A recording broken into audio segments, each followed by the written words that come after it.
சனிப்பெயர்ச்சி 2026. சனிப்பெயர்ச்சி என்பது ஜோதிடத்தில் மிகவும் முக்கியமான மாற்றமாக கருதப்படுகிறது. சனி பகவான் ஒரு ராசியிலிருந்து மற்றொரு ராசிக்கு செல்லும் நாளை சனிப்பெயர்ச்சி என்று கூறுவார்கள். அந்த வகையில் ஒவ்வொரு ராசியிலும் மிகப்பெரிய ஏற்றத்தையும் இரக்கத்தையும் அருளுவார் சனி பகவான். ஆனால் நினைவில் கொள்ள வேண்டியது ஒன்று, சனி பகவான் தண்டிப்பவரல்ல, நம்மை திருத்தி உயர்த்துபவரே. இன்று மார்ச் 6ஆம் தேதி வெள்ளிக்கிழமை இந்த சனிப்பெயர்ச்சி நடைபெறுகிறது. அதாவது சனி பகவான் கும்பராசியிலிருந்து மீனராசிக்கு சஞ்சாரம் செய்கிறார். பொதுவாக சனிப்பெயர்ச்சி என்றாலே நம் அனைவரும் நினைவுக்கும் வருவது திருநள்ளாறு கோயிலே ஆகும். சனி பகவான் பொதுவாக ஒவ்வொரு ராசியிலும் குறைந்தது 2.5 அல்லது 3 ஆண்டுகள் சஞ்சாரம் செய்வது வழக்கம்.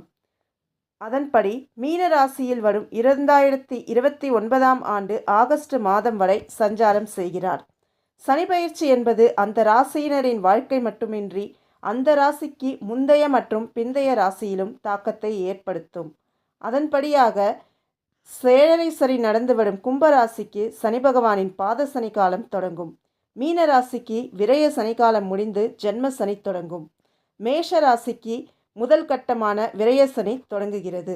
இதனால் இந்த 3 ராசியினருக்கும் உடல்நிலை, வேலை, தனிப்பட்ட வாழ்க்கை ஆகியவற்றில் ஏற்றங்களும் இரக்கங்களும் உண்டு என்று ஜோதிட நிபுணர்கள் கணித்துள்ளனர். ஆகையால் சனி பகவானை நாம் கோவிலுக்கு சென்று வழிபடுவது நன்மை பயக்கும்.